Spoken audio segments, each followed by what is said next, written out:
Friends, welcome to legal literacy YouTube channel. Legal literacy YouTube channel में आपका स्वागत है। फ्रेंड्स, जैसा कि आप सब ने थंबनेल पे देखा होगा कि सुप्रीम कोर्ट ने किसी बात के लिए रिग्रेट किया है। तो फ्रेंड्स, सुप्रीम कोर्ट ने किस बात के लिए और क्यों रिग्रेट किया है, इस वीडियो में हम समझेंगे। ठीक है, ये काफ़ी इंपॉर्टेंट एक जजमेंट है सुप्रीम कोर्ट का, ये काफ़ी इंपॉर्टेंट आपके लिए होने वाला है। और फ्रेंड्स, इस पर थोड़ा ज़्यादा ध्यान देना है क्योंकि ये आपके हर एग्ज़ाम में भी पूछा जाएगा, और अगर आप कॉमन मैन हैं, आप लॉ बैकग्राउंड के नहीं हैं, फिर भी ये आपके लिए बहुत अच्छा वीडियो होगा। ठीक है, अब आगे देखते हैं फ्रेंड्स कि हम ये स्टार्ट करते हैं। सबसे पहले इस वीडियो को स्टार्ट करते हैं कि स्टोरी के साथ। स्टोरी आप समझेंगे, स्टोरी समझने के बाद आपके दिमाग में ये विजुअलाइज कर पाएंगे कि इसमें सुप्रीम कोर्ट ने ऐसा क्यों बोला होगा और क्यों रिग्रेट किया होगा सुप्रीम कोर्ट ने। फ्रेंड्स, स्टार्ट होता है एक ओम प्रकाश नाम का आदमी, जिसको कि मर्डर के लिए 1994 में किसी का मर्डर हुआ था, उसके लिए इसको डेथ सेंटेंस अवार्ड किया जाता है, मतलब इसको फांसी की सज़ा मिलती है। उस समय ये अपने ज्वेनिलिटी के प्ली को रेज करता है ट्रायल कोर्ट में, बट ट्रायल कोर्ट इसको मेजर ट्रीट करते हुए डेथ सेंटेंस अवार्ड करती है। ज्वेनिलिटी का प्ली होता है फ्रेंड्स ये कि जब वो अपराध हुआ था तो मैं माइनर था, मैं 18 साल से कम उम्र का था। तो 18 साल से कम उम्र के बच्चों के लिए कुछ अलग कानून है और मेजर के लिए अलग कानून है। ठीक है, हाई कोर्ट में मामला गया। ट्रायल कोर्ट के जजमेंट के बाद हाई कोर्ट में भी जुवेनाइलिटी का प्ली इसने रेज किया, लेकिन हाई कोर्ट ने भी जुवेनाइल इसको ना मानते हुए डेथ सेंटेंस को अफर्म कर दिया। अब ये आदमी जाता है सुप्रीम कोर्ट, अपील करता है, और अपील करता है। सुप्रीम कोर्ट भी इसको मेजर ट्रीट करते हुए इसके जुवेनाइलिटी के प्ली को खारिज करते हुए इसके डेथ पेनाल्टी को वो कर देता है, मतलब अफर्म कर देता है। अब इसको फांसी मिलने वाली है। अब ये सुप्रीम कोर्ट में फाइनल रिकोर्स यूज करता है। सुप्रीम कोर्ट में क्यूरेटिव पिटीशन एक फाइल करता है, और क्यूरेटिव पिटीशन में भी कहता है कि हुजूर, मैं जब अपराध हुआ था तो मैं माइनर था। ठीक है, और उसमें supreme court state of Uttarakhand को, जहाँ का ये मामला है, स्टेट को बुलाया, और स्टेट ने कहा कि हाँ हुजूर, ये माइनर था, उस समय इसकी उम्र 14 ईयर्स थी। लेकिन सुप्रीम कोर्ट ने इस बात को भी कंसीडर नहीं किया। कुछ बातें सुप्रीम कोर्ट के सामने आई जिसको कि सुप्रीम कोर्ट ने ज़्यादा महत्व दिया। जैसे इसके एक 313 सेक्शन 313 CRPC के बयान को प्राथमिकता दिया, जब उस समय उसका उम्र 20 साल बताया गया था। इसके अलावा इसके पास एक बैंक अकाउंट था, उसको प्राथमिकता दिया कि बैंक अकाउंट मेजर का ही हो सकता है। ठीक है, और सुप्रीम कोर्ट ने इसके क्यूरेटिव पिटीशन को भी खारिज कर दिया। अब फाइनल क्यूरेटिव पिटीशन जब हो गया, क्यूरेटिव पिटीशन के बाद अब कोई रिकोर्स, आपका लीगल रिकोर्स नहीं बचता है। सुप्रीम कोर्ट में भी एक क्यूरेटिव पिटीशन होता है। क्यूरेटिव पिटीशन के बाद आपके पास सारे रास्ते आपके बंद हो जाते हैं। तो इस बंदे को अब ये तो मान लेना पड़ा कि ठीक है, डेथ सेंटेंस इसको मिलने वाला है। तो लास्ट, इसके भी एक लास्ट रिकोर्स यूज करता है, जो कि लीगल नहीं है, लेकिन मर्सी पिटीशन डालता है प्रेसिडेंट के पास। प्रेसिडेंट से मर्सी पिटीशन में अपना एक, मतलब एक तरह से दया याचिका डालता है, कहता है कि हमारे सज़ा को ख़त्म कर दिया जाए, खारिज कर दिया जाए। ठीक है, प्रेसिडेंट अपने पावर का यूज़ करके इस सज़ा को ख़त्म कर सकता है। ठीक है, प्रेसिडेंट ने इसके डेथ सेंटेंस को कम्यूट कर दिया, कम्यूट करके लाइफ इम्प्रिजनमेंट में चेंज कर दिया। अब प्रेसिडेंट ने कहा कि इसको अब फांसी ना मिल के इसको उम्र कैद की सज़ा मिलेगी। उसमें भी एक कंडीशन लगा दिया कि उम्र कैद की सज़ा तो मिलेगी, लेकिन ये जब तक 60 ईयर्स का नहीं होगा तब तक इसको जेल से रिलीज नहीं किया जाएगा। He can be released only attaining 60 years of age. जब तक 60 साल का नहीं होगा तब तक इसको जेल से रिलीज नहीं किया जाएगा। अब इस प्रेसिडेंट के इस ऑर्डर के अगेंस्ट रिट पिटीशन में ये जाता है स्टेट ऑफ उत्तराखंड के हाई कोर्ट में कि प्रेसिडेंट का ऑर्डर गलत है, प्रेसिडेंट के ऑर्डर का जुडिशियल रिव्यू किया जाए। ठीक है, अब उत्तराखंड हाई कोर्ट क्या करता है कि इसके रिट पिटीशन को डिसमिस कर देता है, और डिसमिस करता है और कहता है कि there is limited scope of judicial review against the presidential order, हम नहीं कर सकते हैं, खारिज कर देता है। अब ये बंदा उस रिट ऑर्डर के अगेंस्ट जाता है सुप्रीम कोर्ट। अब सुप्रीम कोर्ट इस मामले को सुनता है। ठीक है, अब सुप्रीम कोर्ट जब इस मामले को सुनता है तो सुप्रीम कोर्ट ने क्या क्या ऑब्जर्व किया, सुप्रीम कोर्ट ने क्या ऑर्डर किया, और सुप्रीम कोर्ट ने कोर्ट्स को क्या नसीहत दी और सुप्रीम कोर्ट ने क्या, मतलब सारी बातें इसमें इसके बाद हम समझेंगे। स्टोरी आपका हो गया, इसके बाद ये सारा चीज़ समझते हैं। आगे आते हैं। सुप्रीम कोर्ट ने सबसे पहले क्या ऑब्जर्व किया, इसने ऑब्जर्व किया कि the earlier dismissal of the juvenility claim can not be barred for considering the plea against as there was no proper adjudication. Supreme Court ने कहा कि मानना कि इसके सारे रिकॉर्ड्स खत्म हो चुके थे, इसने सारे अपने जो भी लीगल रेमेडीज थे सब यूज कर लिए थे और कहीं भी इसको जुवेनाइल कंसिडर नहीं किया गया था। इसका ये मतलब नहीं है कि ये अगेन उस बात को यूज नहीं कर सकता, अपने जुवेनिलिटी क्लेम को रेज नहीं कर सकता। क्यों?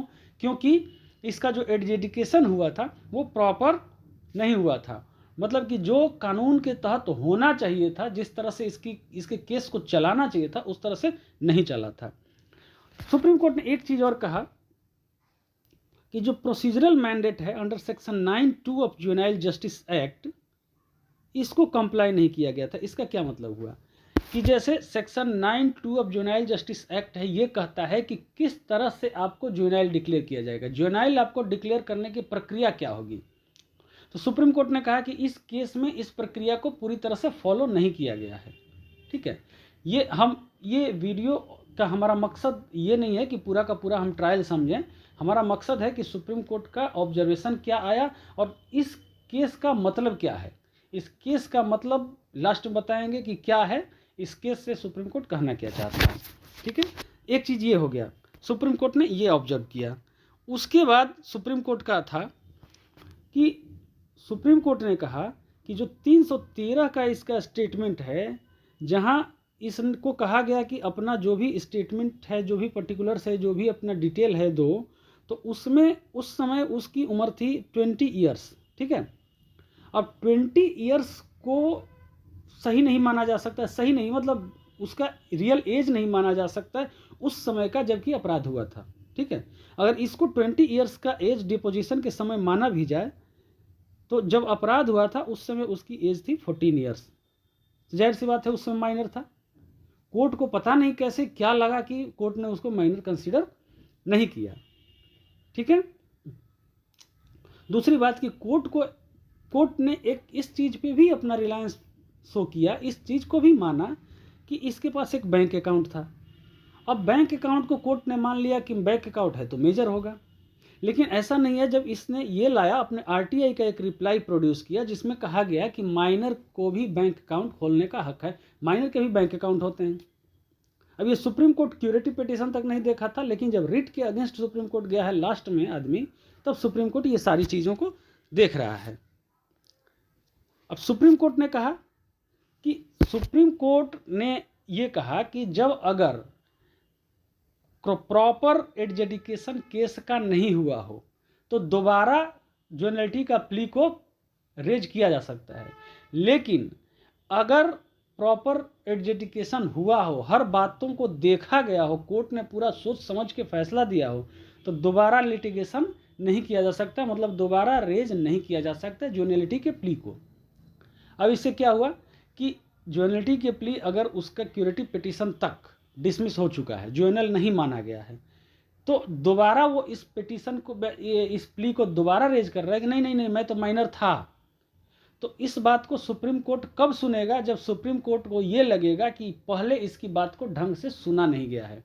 अगर सुप्रीम कोर्ट को ये लगता है पूरा केस को देखते हुए कि इसने नहीं, इसकी बात को पूरी तरह से सुना गया है, सब कुछ क्लियर है और जुवेनाइल नहीं है ये, तब दोबारा नहीं सुना जाएगा। आगे आते हैं।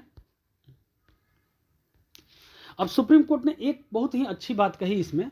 सुप्रीम कोर्ट ने कहा कि कॉन्स्टिट्यूशनल कोर्ट को जब जुवेनिलिटी की प्ली जब सामने आती है तो काफ़ी मतलब माइन्यूटली ध्यान से उसको मतलब टेक केयर करना चाहिए, ध्यान से देखना चाहिए। सुप्रीम कोर्ट का कहना है कि child involve in a crime is the victim. जो बच्चा है अगर क्राइम में इन्वॉल्व होता है तो उसको हम अपराधी नहीं मानेंगे बल्कि विक्टिम मानेंगे। ठीक है, और हमारा कोर्ट का काम यह है कि उसको सजा ना देके उसके रिहेबिलिटेशन और रिफॉर्मेशन पे काम करे। मतलब एक बच्चा है, बच्चे ने अगर कोई अपराध किया तो उसको सुधारने का पर्पस होना चाहिए कोर्ट का, ना कि सजा देने का। ठीक है, वो एक विक्टिम है। आगे बढ़ते हैं। अब सुप्रीम कोर्ट ने यह भी कहा कि since the need for taking care of the juvenile in conflict with law is mandated by the constitution, the role of the constitutional courts is significant even after the dismissal of the special leave petition. A statutory criminal appeal followed by incidental proceeding before this court where the plea of juvenility was not consciously considered, there would be no bar on the constitutional courts to consciously take a deeper look. Doing so is not an exercise of the powers under Article 32, 136 or 226 of the Constitution, but an act in fulfillment of a mandated duty enjoined upon the courts to give effect to the laudable object. कहने का मतलब है कि अगर किसी juvenile के case को अच्छी तरह से देखा नहीं गया तो कॉन्स्टिट्यूशनल कोर्ट्स के पास जब मामला आता है तो उसमें उसको गहराई से जाके देखना चाहिए और उसके प्ली को समझना चाहिए, ठीक है, चाहे कहीं से भी कुछ भी डिसमिस हो गया हो, ठीक है। और ये जो है ये सिर्फ वो पावर को एक्सरसाइज करने की बात नहीं है जो कि आर्टिकल 32, आर्टिकल 36 एंड 226 में दिया गया है, बल्कि जो कोर्ट को जो एक ड्यूटी दिया गया है, ठीक है, कोर्ट के साथ, कॉन्स्टिट्यूशनल कोर्ट के साथ एक ड्यूटी है, उसका फुलफिलमेंट की बात है ये, ठीक है। इसके बाद क्या कोर्ट ने क्या कहा? कोर्ट ने सबसे बड़ी बात सुप्रीम कोर्ट ने कहा कि जुवेनिलिटी का प्ली किसी भी कोर्ट के सामने रेज किया जा सकता है। अरे जरूरी नहीं है कि ट्रायल कोर्ट में मामला देख रहा है तो ट्रायल कोर्ट के सामने ही जुवेनिलिटी का प्ली रेज किया जाए कि हुजूर मैं जुवेनाइल हूँ।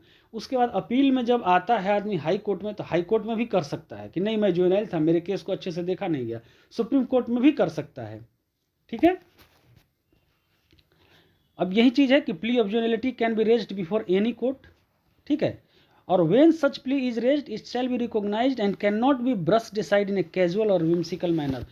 सुप्रीम कोर्ट का कहना है कि अगर ये प्ली कहीं रेज किया जाता है तो इसको काफ़ी अच्छी तरह से रिकॉग्नाइज करना चाहिए, इसको देखना चाहिए, समझना चाहिए। ऐसे नहीं कि किसी भी तरह से उठा के बाहर रख दिया, नहीं नहीं इसको नहीं मानना है, ये कोर्ट का काम नहीं है, ठीक है।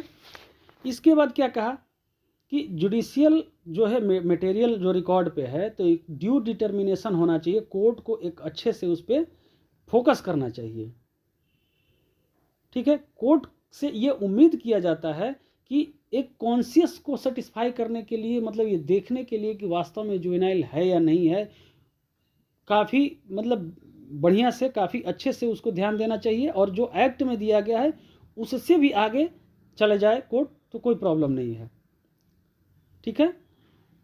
अब यहाँ आइए, सुप्रीम कोर्ट ने एक बहुत बड़ी बात कही कि जो section 9(2) of juvenile justice act का प्रोविज़ो है वो कहता है कि 2015 का जो ये एक्ट है उस पर्सन पे भी एप्लीकेबल है जो 2015 से पहले ही मेजर हो गया था। अब इसका क्या मतलब हुआ? ये छोटे छोटे प्रिंसिपल्स हैं, आपको ये समझ में आने चाहिए।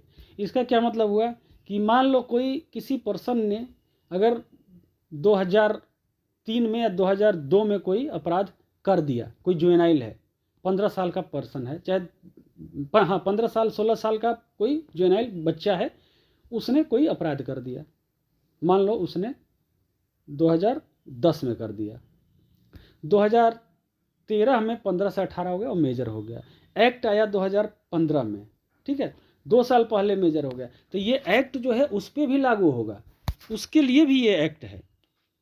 आगे आते हैं, सुप्रीम कोर्ट अब रिग्रेट किस बात का किया? मेन चीज़ तो हमें यही देखना है कि रिग्रेट क्या किया सुप्रीम कोर्ट ने। सुप्रीम कोर्ट ने कहा कि at every stage injustice has been inflicted by the courts either by ignoring the documents और by causing a furtive glance. Court ने क्या किया है कि सुप्रीम कोर्ट ने कहा है कि हर स्टेज पे इस अपीलेंट के साथ इनजस्टिस हुआ है। किस मामले में? या तो कोर्ट ने किसी डॉक्यूमेंट को इग्नोर कर दिया, या फिर कुछ कोर्ट ने ध्यान नहीं दिया, कुछ मतलब काफ़ी कैजुअल मैनर में कोर्ट ने इसको देख लिया। अपीलेंट जो है डिस्पाइट बीइंग इलिटरेट अपने प्ली को हर जगह रेज किया, right from the trial court up to the conclusion of the curative petition before this court, ठीक है। उसके बाद सुप्रीम कोर्ट ने काफ़ी मतलब रिग्रेटफुल मैनर में एक एपोलॉजी की तरह मान लो या फिर कुछ भी मान लो, कहा कि जो भी एरर्स कमिट हुआ है कोर्ट के द्वारा वो अपीलेंट को 15 साल उसने जेल में रखा है। कोर्ट की गलती की वजह से अपीलेंट 25 साल जेल में रह गया है। हम यही कह सकते हैं कि ये केस है अपीलेंट जो सफ़र किया है due to the errors committed by the court. और कोर्ट को ये पता चला है कि जो अपीलेंट है इसका कंडक्ट था जो कैद में जेल में वो नॉर्मल था, कोई एडवर्स रिपोर्ट इसके अगेंस्ट नहीं है। एक ये अपॉर्चुनिटी लॉस कर गया है कि सोसाइटी में री इंटीग्रेट करे, सोसाइटी में रीमर्ज करे, सोसाइटी में। फिर अब 25 साल कोई जेल में रह गया, उसके बाद सोसाइटी में आएगा, सोसाइटी उसको अपनाएगा नहीं, वो भी सोसाइटी में अच्छी तरह से घुल मिल नहीं पाएगा। The time which he lost for no fault of his own can never be restored. जो टाइम ये अपने गलती की वजह से नहीं, विदाउट एनी फॉल्ट जो लॉस कर गया उसको तो वापस हम कर नहीं सकते हैं। तो सुप्रीम कोर्ट क्या करेगा? उस टाइम को तो वापस कर नहीं सकते हैं। तो सुप्रीम कोर्ट ने क्या किया? सबसे पहले तो एक ऑर्डर किया कि इसको इमीडिएटली रिलीज़ किया जाए। दूसरा ऑर्डर किया, उत्तराखंड स्टेट लीगल अथॉरिटी को डायरेक्ट किया कि जो भी रोल हो इसके वेलफेयर स्कीम में, जो भी स्टेट सेंट्रल गवर्नमेंट का रोल हो, इसकी रिहैबिलिटेशन में, री इंटीग्रेशन ऑफ द सोसाइटी में जो भी कर सकता है स्टेट गवर्नमेंट, सेंट्रल गवर्नमेंट, ठीक है, इसके right to livelihood, shelter, sustain guarantee under article 21 of the constitution of India, जो भी कर सकता है इसको सेंट्रल गवर्नमेंट, स्टेट गवर्नमेंट पूरा काफ़ी हेल्प करे, कंपनसेशन दे। और state was also directed to assist him availing the benefit of any welfare scheme. कोई भी वेलफेयर स्कीम हो उसका बेनिफिट इसको मिले, स्टेट गवर्नमेंट इस बात को इंश्योर करे। तो ये सारी चीज़ें हैं फ्रेंड्स, ये सारा केस था। अब इससे 2-3 चीज़ें हमें समझ में आई होंगी फ्रेंड्स।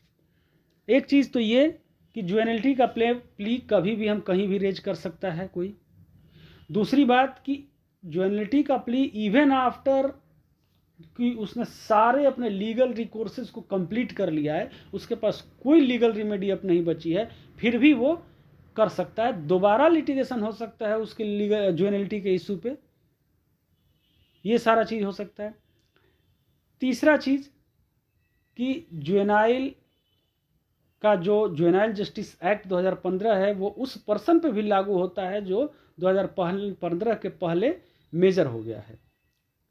तो फ्रेंड्स इस केस का नाम है Om Prakash alias Israel alias Raju Das versus the state of Uttarakhand. और जजेस थे फ्रेंड्स इसमें justice MM Sundaresh and justice Arvind Kumar. उम्मीद है फ्रेंड्स ये वीडियो अच्छी लगी होगी आपको और आपको कुछ समझ आया होगा कि जुवेनाइल जस्टिस एक्ट के बारे में कुछ पता चला होगा। अगर अच्छी लगी हो फ्रेंड्स तो लाइक करें, शेयर करें एंड सब्सक्राइब करें। धन्यवाद।